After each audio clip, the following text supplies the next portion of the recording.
आज डाउटनेट आप डाउनलोड करें। डाउटनेट पर अपने सभी गणित, रसायन विज्ञान, भौतिक विज्ञान और जीव विज्ञान के डाउट्स का करो सफाया। बस प्रश्न की फोटो खींचो, एक ही प्रश्न को क्रॉप करो और तुरंत वीडियो सोल्यूशन पाओ। अभी डाउनलोड करें। इस प्रश्न में हमसे कहा गया है कि कांच के स्वच्छ समतल पृष्ठ पर जल फैलने का प्रयास करता है, जबकि उसी पृष्ठ पर पारे की बूंद बनने का प्रयास करती हैं। दूसरे शब्दों में कांच जल को गीला कर देता है, जबकि पारा ऐसा नहीं करता है। क्यों? तो हमें इसका कारण बताना। तो आइए हम समझते हैं। तो इसका जो कारण है वो है ससंजक और असंजक बल। तो पहले हम जान लेते हैं ससंजक और असंजक बल क्या होते हैं। तो सबसे पहले ससंजक बल क्या होता है? एक ही प्रकार के परमाणुओं के मध्य लगने वाले बल को कहते हैं।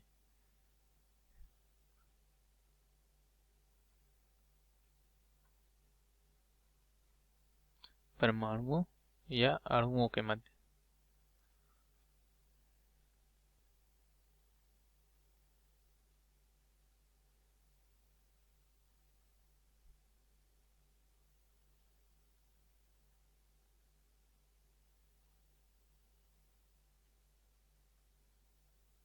जैसे कि जल के अणुओं के मध्य लगने वाला बल ससंजक बल है, उसका उदाहरण है जल के अणुओं के मध्य लगने वाला बल।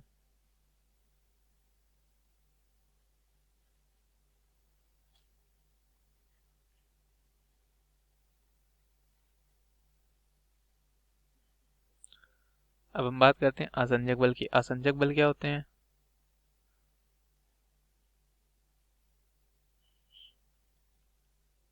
असंजक बल विभिन्न प्रकार के परमाणुओं के मध्य लगने वाले बल को असंजक बल कहते हैं।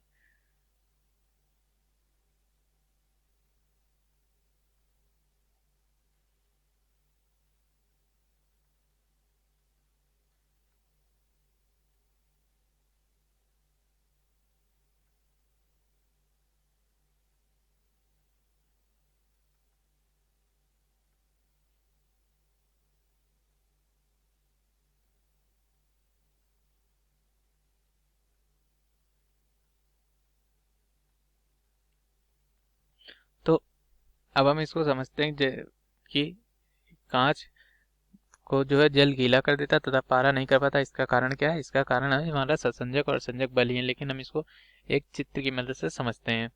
तो सबसे पहले हम यहाँ पर एक कांच की प्लेट बनाते हैं।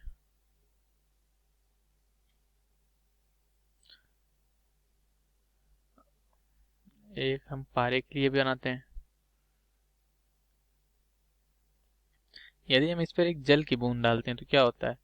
जल की बूंद ऐसे आती है, इस पे मान लीजिए जल की बूंद है, तो यहाँ पर जल के अणुओं के मध्य जो बल लग रहा है और जल और कांच के अणुओं के मध्य जो बल लग रहा है, तो जल एवं कांच के अणुओं के मध्य लगने वाला बल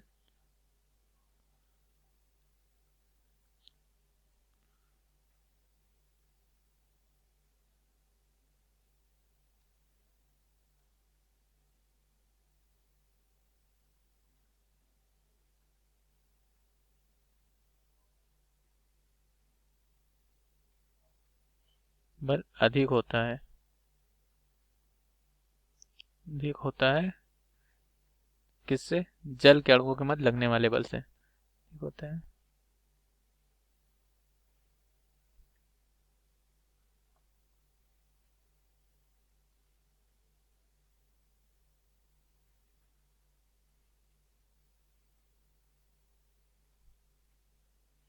तो हमने देखा कि यहाँ पर जो कांच और जल के अणुओं के मध्य लगने वाला बल है वो जल के अणुओं के मध्य लगने वाले बल से अधिक होता है। इसका मतलब क्या है कि यदि इसमें जल के दो अणु हैं और यहाँ पर कोई कांच का अणु है, इसको मान लीजिए हम हरे रंग से दिखाते, तो कांच का अणु जो होगा वो जल के अणु को अपनी तरफ आकर्षित कर लेगा। जल के अणु एक दूसरे को आकर्षित नहीं करेंगे, लेकिन इनके मध्य जो बल लगता है वो कम है। कांच और जल के अणुओं के मध्य जो बल लग रहा है वो ज्यादा। तो कांच का अणु जो है वो जल के अणु को अपनी तरफ आकर्षित कर लेगा, जिसके कारण से क्या होता है, जल के अणु कांच में चिपक जाते हैं और कांच को गीला कर देते हैं। अब हम बात करते हैं पारे में। पारे में क्या होता है? पारे में जो होता है वो मान लीजिए कि यहाँ पर हमारे पारे की एक बूंद है। तो क्या होता है, यहाँ पर पारे का कोई अणु है और यह कांच का अणु है। तो पारे के अणुओं के मध्य लगने वाला बल होता है जो ससंजक बल, वो ज्यादा होता है। तो मतलब वो जल कांच पारे का जो ये अणु है वो कांच के अणु में ना चिपक कर खुद पारे के अणुओं से चिपकता है, जिसके कारण ये जो सिकुड़ कर एक बूंद का आकार ले लेते हैं। तो इसमें जो होता है वो क्या होता है कि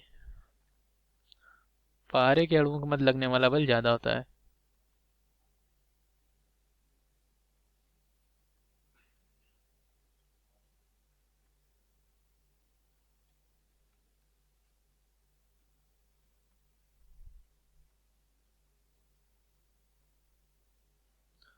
होता है होता है पारे एवं कांच के अणुओं के मध्य लगने वाले बल से।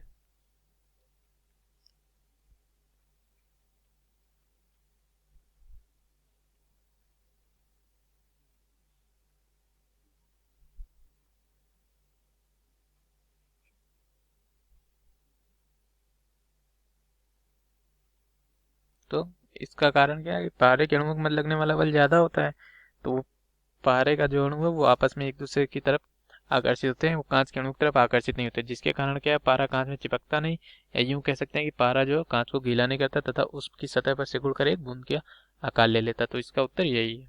तो इन दोनों का जो उत्तर था ये यही था कि ससंजक बल और संजक बल का ही इसमें प्रभाव था, और इनका जो उत्तर है वो हमने यहाँ पर लिख दिया है। धन्यवाद। कक्षा 6वीं से 12वीं से लेकर नीट, आईआईटी, जेई वो एडवांस के लेवल तक 1 करोड़ से ज्यादा छात्रों का भरोसा। आज ही डाउनलोड करें डाउटनेट ऐप या व्हाट्सएप करें अपने सारे डाउट्स 8400 400 400 पर।